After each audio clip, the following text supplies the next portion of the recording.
Fly this plane and I'll marry you. Millionaire mocked black cleaner. Secret. Left him shocked. The morning the dare was spoken, the private hangar smelled like jet fuel and rain. Silver wings slept under bright lamps. Men in suits laughed at jokes that felt sharp as knives. At the head of them stood Jonathan Mitchell, the millionaire who owned Mitchell Aviation. He was tall, clean-cut, the kind of man who always got the last word. He had lost a stupid game with his partners about who could land the company jet the smoothest. Pride burned his face. His eyes slid toward the woman wiping fingerprints from the glass office door. A woman people in that hangar rarely saw as anything more than a moving shadow with a mop. Her name was Diana Santos. 34, careful hands, steady back, quick mind. She was black, she was tired, and she was used to being invisible in rooms like this. He rapped his knuckles on the glass, stage smile bright. "Hey, you," he called. "Come here a minute." She came because work taught her to come when called. She set the cloth on her cart. "Yes, Mr. Mitchell." He gestured toward the men behind him, all teeth and watches. "We're talking about natural talent for aviation," he said. "How some people are just born to fly. Tell you what." His grin cut wider. "Fly this plane and I'll marry you." The men snorted. Someone added, "I bet $1,000 she doesn't even know where the ignition is." Laughter broke like glass. For 1 second, Diana looked down at her shoes to keep the heat in her eyes from spilling. For 1 second, she tasted pennies in her mouth, a sign her patience was bleeding. Then she lifted her chin, and the room shifted an inch. "I know where the ignition is," she said softly. The laughter stopped like a door closing. Jonathan tilted his head, tasting trouble. "Is that so?" "Yes," she said. "But I also know words are cheap fuel. They burn fast and leave smoke." He should have backed down. A wiser man would have, but pride is a pilot that loves bad weather. "Fantastic," he said. "Show us." He opened the cabin door of the company's sleek mid-size jet, a smooth-bellied machine with quiet engines and leather seats that looked like money. He expected her to flinch. She climbed the stairs. Inside the cockpit, black panels glowed with tiny stars. Switches rested in neat forests. The yoke sat like a sleeping animal. Jonathan slid into the captain's seat just to keep his showman's grip. Diana did not reach for anything, not yet. She placed both hands on her knees and closed her eyes for a heartbeat. When she opened them, the quiet inside her face could have calmed a thunderhead. "Before power," she said, voice even. "Master off, safety pin remove, circuit breakers in, external power check, fuel quantity verify, battery on." Her fingers moved with care, not touching, tracing the memory of where each switch lived. You could feel the men behind her leaning forward, waiting for her to stumble. She did not. "Beacon on," she murmured. "Clear prop. Well, not prop. Turbine. Area clear." She looked at Jonathan. "Would you like to continue your lesson, Mr. Mitchell? Or is this still a joke?" His smile flickered. It annoyed him that her words landed clean. It annoyed him more that a few of his partners were no longer smiling. They were studying her like a puzzle that might be valuable. "You memorize a checklist off YouTube?" he said, trying for light. "Cute." Diana held his eyes. "I learned in a place without Wi-Fi." Breath shifted behind them. The rain started up on the roof, a soft 1,000 hands. From the open hangar door, a gust carried the smell of ozone. Somewhere a timer beeped. Somewhere a mechanic swore. Jonathan, still steering the moment like a show, said, "Fine, do the start sequence." He wanted to scare her. He wanted her to touch the wrong thing and make the jet cough. He wanted his joke back. Diana did not touch the wrong thing. She did not touch anything, not without asking. "I'm not pick, and I'm not rated on this type," she said, plain. "I won't start it without a pilot of record." The legal phrase shaved a millimeter from his confidence. He glanced at the chief pilot, Gabe, short and square, who had flown for Mitchell Aviation long enough to know when the air was changing. Gabe said nothing. His eyes had gone careful. "We've burned enough time," Jonathan said to the room. "Show's over."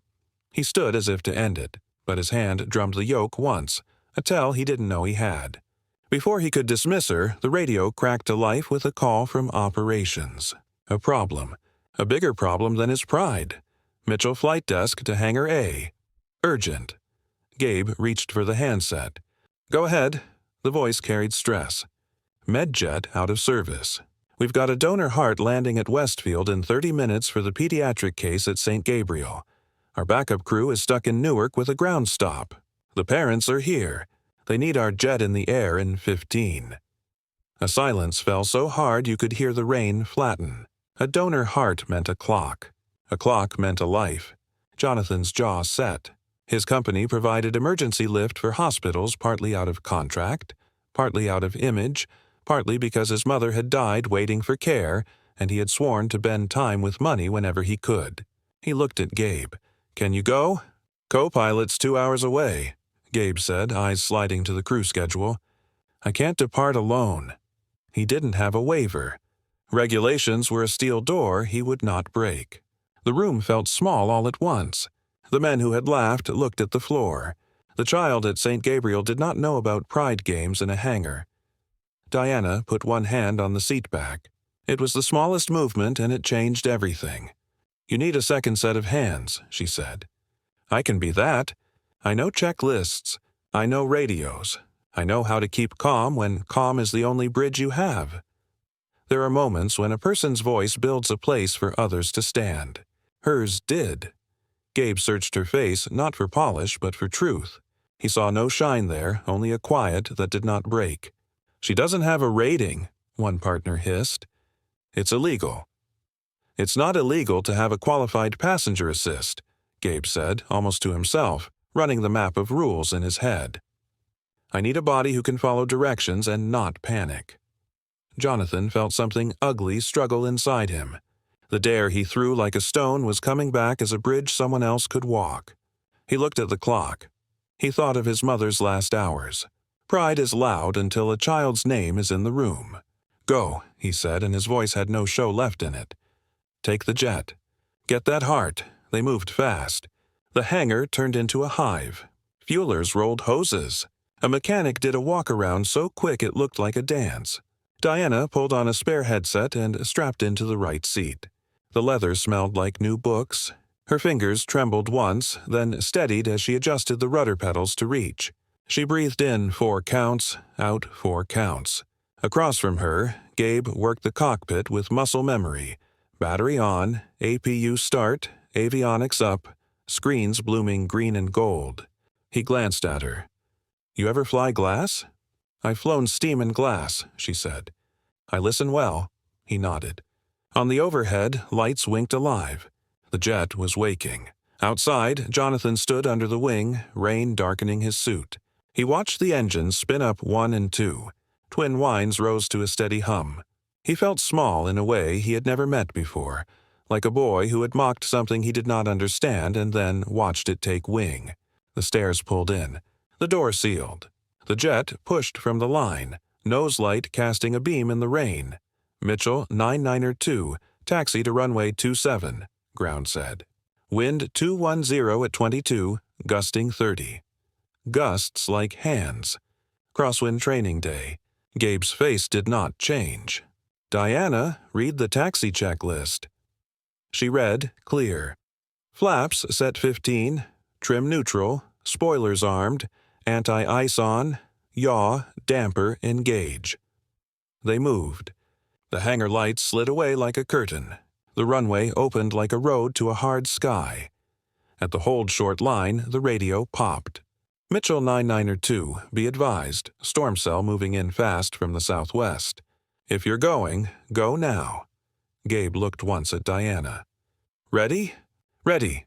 He pushed the throttles forward. The engines roared. The jet rolled. The rain became wires of water. Speed numbers danced. 60, 80, 100. V1, Diana called, and it was like flipping a switch inside herself. Past, go, commit. Rotate. He eased back. The nose lifted. The wheels left the earth. They climbed into gray. The world turned to fog and noise. Lightning flashed on the left like a camera from another life. The plane bumped hard twice like a boat on a river rock. Positive rate, Diana said. Gear up. She reached for the lever and moved it smooth. Up they went. At 2,000 feet, a chime dinged, and a yellow light you never want lit blinked above them. We just lost the left generator, Gabe said, voice even because panic is a choice. He checked the load. She's still on the right. We'll shed non-essentials. Where's the cell? Diana asked. Gabe pointed to the weather screen. A thick red vein to the southwest, a mouth of green around Westfield. We'll cut north and hook in. Copy, she said, hands steady in her lap. I have radios if you want. Take them. He gave her comm. She was his second now in all the ways that mattered. Approach. Mitchell 9902, request vectors direct Westfield. Urgent mid-flight, 1 generator in-op, souls on board 6. Her voice was calm water. The controller gave them a heading and a block altitude. You're cleared direct Westfield, he said. We've got your priority. There was no laughter in that voice. There was a child with a failing heart sliding toward a ticking clock, and there was weather, and there were 2 humans in the dark of a sky making a plan. As they leveled, Gabe glanced once more at Diana. You weren't bluffing. No, she said, looking out at the wash of gray. I learned to fly before I learned to drive. My daddy sprayed crops in a Piper Pawnee. He sat me on a phone book and let my small hands hold the yoke when the morning air was soft enough to forgive it. I got my private at 19. I started my instrument rating. Then he got sick. Then my mother slipped. Then bills came like winter. I sold my hours to buy medicine. I took the job at this hangar because it kept me close to engines. I thought the smell would be enough. Sometimes it is.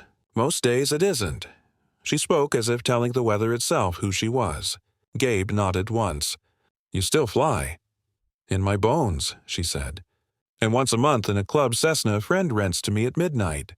A soft tone cut through. Another light.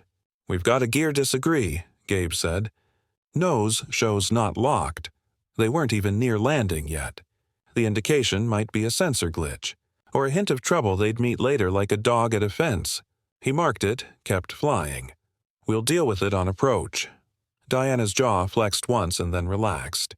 She looked at the checklist for abnormal gear. She did not touch it. She just slid it where her eyes could fall when they needed to. The storm split for them like it had been cut by a careful knife. They rode the green thread. Westfield Tower cleared them for a straight in. Wind 240 at 28, gusts 35, heavy rain. The runway was a dark mouth in a bright field. Already an ambulance engine wailed somewhere. Time had a face now. Gabe turned them on to final. Flaps 30. Gear down. Diana moved to the lever. The main gear lights turned green. The nose stayed blank. The cockpit felt suddenly smaller. She tapped the panel once with 2 knuckles. Not superstition, attention. No nose down lock indication, she said. We can try cycling. Cycle once, Gabe said. She moved the lever up, then down. No change. The child's minutes ran hard. We can do the blowdown, she said quietly, eyes on the abnormal checklist. Manual extension. But if it's a sensor, we'll waste seconds we don't own. On the ground, the ambulance siren rose. On the radio, the tower asked if they needed to go around. Thomas Harris, the transplant coordinator at St. Gabriel, pressed his forehead to the glass of the viewing room, watching dots on a radar screen like rain. Here, Gabe said. I'll hold the glide. You work the manual. He kept one hand on the yoke like gripping a ledge, the other on power. Ready. She opened the panel to her right where the manual extension handle hid. The mechanism felt stiff, like old jar lids. She set her feet and pulled. The handle fought. She pulled again, teeth tight. Something budged with a sound like a swallowed click. The nose light flickered, went green, blinked out. Again, Gabe said, gentle as a father and fierce as a storm.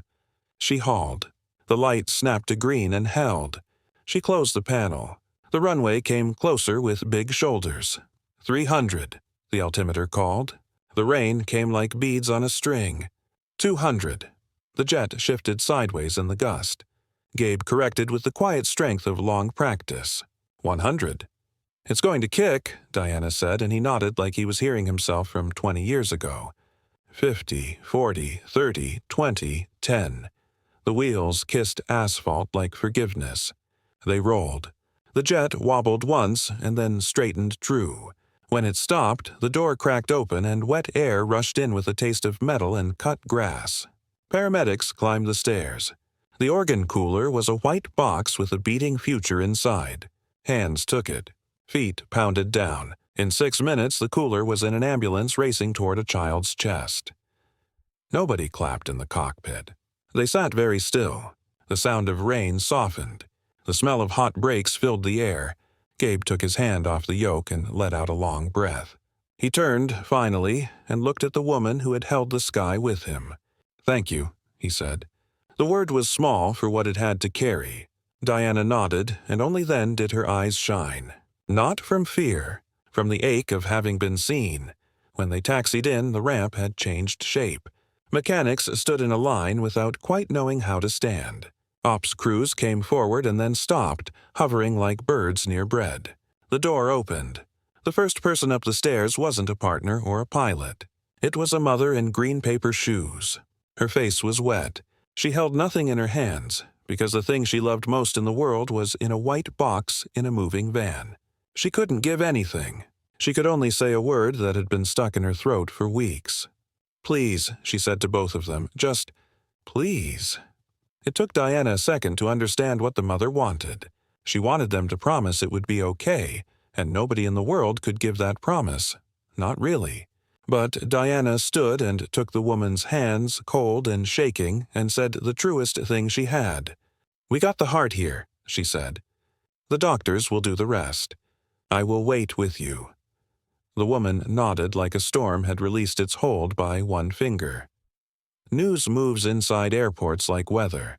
By the time the jet was chalked, a cluster of executives had formed beside the wingtip. Some looked shaken. Some looked like they were thinking about press releases. One looked like he wanted to crawl inside himself and find the boy he used to be. Jonathan Mitchell stood apart, reins still in his hair, tie loose. He had watched everything through glass and engines and pride. He had watched a woman he had mocked do a thing his father would have called holy work, carry a life across time. He stepped back when she came down the stairs, not because he was afraid, but because the size of his apology would not fit in a doorway. "Diana," he began. Rough. She kept walking past him because there was a chair in the hospital waiting room that needed her more than his voice did. He followed. The hospital smelled like lemon cleaner and fear. The clock hands crawled. In a plastic chair by a vending machine, the mother prayed without words. The transplant coordinator, Thomas, came in twice with update fragments. The heart arrived in good condition. And later, they're sewing in. And later still, come. In a quiet hallway, a surgeon with eyes like someone who has seen every side of the world said, "It's in. It's beating." The mother collapsed into a sound that was almost laughter. People cried and pretended they were not. When the door closed again and the waiting began again, Diana stood. Her knees trembled for the first time all day. Jonathan took a step forward. "I owe you an apology," he said. The words felt like stones he had to carry across water. "I used you to make myself feel big. It was ugly. I am sorry." He swallowed. He had made many apologies in his life, most of them crafted by lawyers. This one tasted like metal and heart. "You saved my company tonight," he added, because contracts could not measure what she had purchased for them with her calm. "You saved me." Diana watched him. She saw the parts of him that were theater and the parts that were not. She did not nod and say it was fine. She did not make his hurt smaller to make him comfortable. She said, "If I had crashed your plane tonight, what would you call me?" He took the hit. "A human who tried to help," he said, and then quieter. "I hope." She held his eyes another second, then looked away. "Words are easy," she said. "Use your company to make them true." He did not sleep that night. He watched the sunrise from the hospital parking lot and thought about all the ways power can be used like weather, to press down or to lift. By 8 a.m., he had called a board meeting. By 9, he stood in front of the same men who had laughed beside him in the hangar and said, "We will be funding scholarships for underrepresented pilots." We will invest in community flight schools. We will create apprentice pathways that pay. We will change our hiring. We will put our money where our pride used to sit. Some of them argued numbers. He didn't flinch. He had seen a nose gear light wink green after a woman hauled on a handle like a promise. He could lift this, too. News found the story. Reporters love a clean arc. Rich man humbled. Brave woman shines. Tiny child wakes with a beating gift. Cameras came like flies. Microphones appeared like mushrooms. Diana disliked it. She had spent years mastering the art of not being looked at. You can't turn that off in a night. When a reporter asked her, "How does it feel to go from cleaner to hero?" she said, "I wasn't a hero yesterday and a cleaner today. I was Diana both days." When another asked, "Do you plan to marry Mr. Mitchell now that you flew his plane?" Because someone had heard the dare and thought the joke made a better headline than the truth, she didn't go red or spit or run. She said, "Marriage is not a prize for a dare. Respect is not a prize either. It is a starting place. Ask me better questions." People heard her. The hospital set rules about privacy. The child's family sent word that their daughter had opened her eyes and squeezed her mother's finger. In a quiet office, the chief pilot, Gabe, filled out forms and made a call to a friend at the FAA about logging Diana's role that night as a qualified passenger assisting in an emergency. He wrote a letter, too, the kind of letter you only get to write a few times in a career. I would fly with her again. I would put my life in her hands. He slid it into an envelope with Mitchell Aviation letterhead and took it to HR. Jonathan came to the hangar the next afternoon and found Diana in a corner with a checklist and a notepad. She was writing out flows, teaching herself the names his pilots used when they were tired. She looked up wary. He did not lead with flowers or some brittle joke. He held out a folder. Inside was a full-ride scholarship to a respected flight academy partnered with the company, a paid leave, and a letter that said, "Open seat as a trainee first officer upon completion and ratings, if you want it." He added, "This is not charity. This is merit delayed by life. Let me repair the runway." Her mouth shook. She closed the folder and set it on the table like it was a baby she didn't want to wake. "I will take the classes," she said.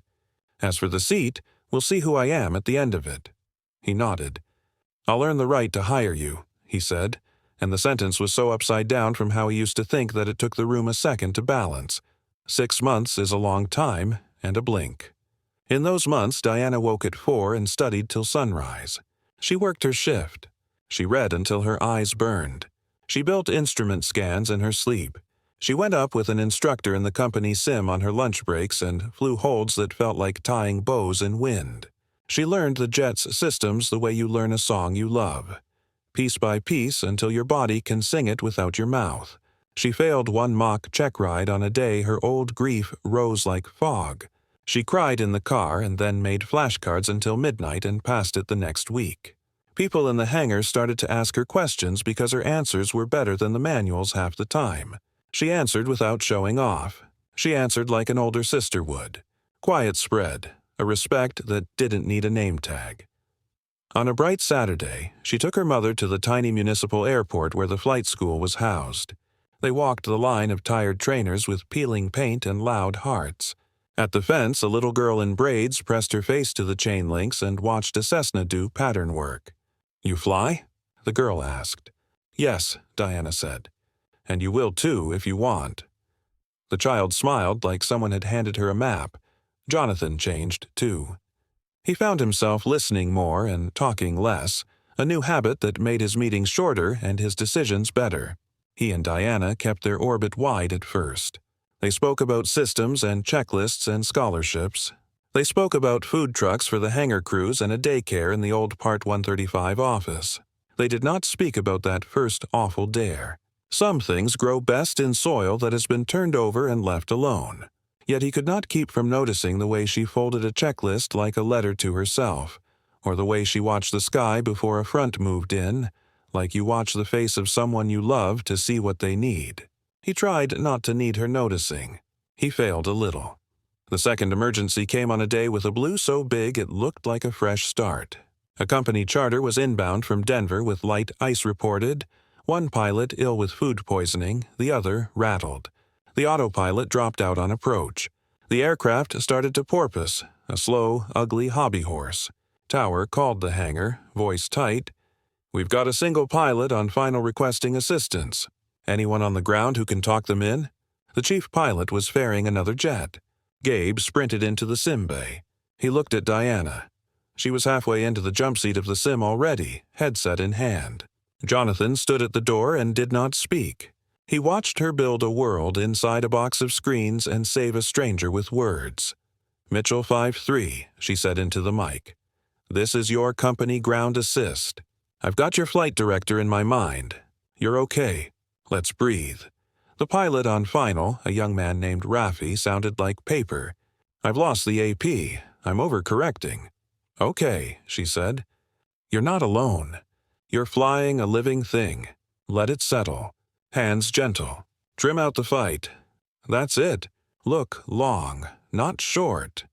She talked him down like she was talking a scared child off a ledge, and in the hangar every person stilled, every wrench hung in air, every heart tugged the plane toward Earth.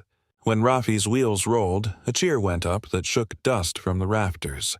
In the sim bay, Diana took off her headset and put her face in her hands and let herself cry for exactly 10 seconds. Then she stood and went back to work. Love is a quiet answer to a loud world. It did not arrive with trumpets for them. It arrived in small, steady things. The way he started carrying a thermos of coffee to the early sim block because she never remembered to eat before a check. The way she texted him the tail number of the scholarship's first graduate to pass a commercial ride with a line that said only, "Meet your new FO in 2 years," he asked. One evening when the hangar was still and smelled like rain again, if she would like to eat with him at the taco truck out back. "Not a date," he said carefully. "Just food," she smiled. "I like food." They sat on a curb and ate carnitas with grease running down their wrists and spoke about fathers and grief and why flying feels like borrowing something kind from the world. When he walked her to her car afterward, he did not touch her. He did not make speeches. He said, "Thank you for letting me sit next to the person you are." A year to the day after the med flight, St. Gabriel held a small ceremony. The child, now a girl with pink shoes and a scar like a new road down her chest, handed Diana a crayon drawing. A plane flying toward a hospital with a heart in the sky like the sun. The mother and father cried and hugged and said thank you too many times. Jonathan stood to the side with his hands in his pockets and his mouth pressed tight against falling apart. Courage is contagious. Watching that family breathe made him braver than he had been. He found her by the window where helicopters lifted and landed like seeds. "The first words I ever said to you will always be a stone in my mouth," he said quietly. "I can't spit it far enough to not hear the splash. But I've tried to shape the river since." He took a breath. "I once said, 'Fly this plane and I'll marry you,' like love was a trophy and flying was a circus trick." He swallowed. "I'm not that man now. I do not ask for you like I earn you by your skill. I ask if you would let me try to be your home. Not a dare. A life." The hallway hummed with distant machines. Outside, a helicopter threw down its shadow like a net over the grass and then hauled it back in. Diana looked at him for a long time, past his suit and his jaw, into the part of him that had learned to be quiet and listen. She said, "I won't marry a dare. I won't marry an apology. I will marry a man who has learned to change his weather." He nodded, throat tight. "I am learning." She took his hand. It was not a yes, not yet.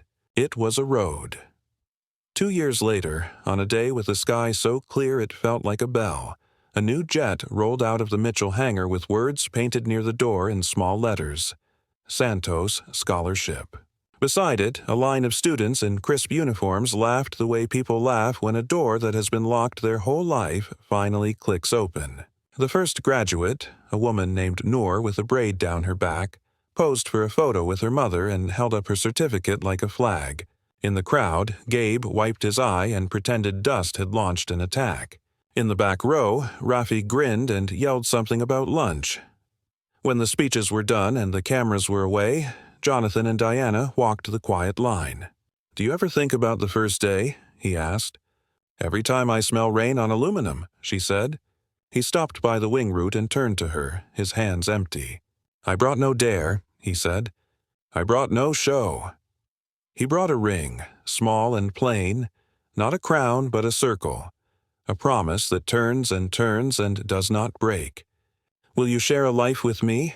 She did not answer with a squeal or a surprised face. She smiled like someone who had flown through storms and landed on her own feet. "Yes," she said, and the word warmed the air. They married in a hangar with the big doors open to a wide blue. The aisle was a painted center line. The flowers were little paper planes folded by kids from the scholarship program. When the officiant asked for vows, Jonathan said, "I will not make you smaller to make me tall." Diana said, "I will keep your feet on the ground when your head forgets where home is." After, everyone threw handfuls of biodegradable confetti that looked like tiny clouds, and a Cessna did a low pass and wagged its wings like a blessing. That night, long after cake, long after laughter, long after the old men had told the same good stories twice and then gone home, they returned to the quiet hangar where a plane slept under. Lamps. He touched the cool metal and said, "Once I told you to fly this plane and I'd marry you." She moved his hand to the place above the wing where lift begins. "I flew more than a plane," she said. "I flew past a dare." He kissed her forehead. "I married more than a pilot. I married a weather change." The rain started far off, a soft drum rolling in. They stood in that huge, gentle place and listened until the sound reached them, and it felt like a promise arriving on time. In the mornings that followed, before the hangar woke, Diana would sometimes sit in the cockpit alone with coffee and the checklist. She would read it like prayer, a list of small true things you do in the same order every time to get a big thing off the ground. She kept the child's crayon drawing taped inside her locker. She kept a photo of her father in his Pawnee where the sun throws gold into dust. On days when a student cried over a failed maneuver, or a pilot came in rattled from wake turbulence, or a manager worried over the budget, she had a sentence that worked nearly every time. Hands gentle. Look long, not short. People used it in the break room and at home with toddlers and in boardrooms where pride likes to fly sideways. It became a way to talk about living without shaking the plane. And when someone new asked about the story that had started all this, the dare, the flight, the heart, she would tell it plainly, in simple words without bitterness. She always began with the title, because it was important to say the thing out loud and let it lose its teeth.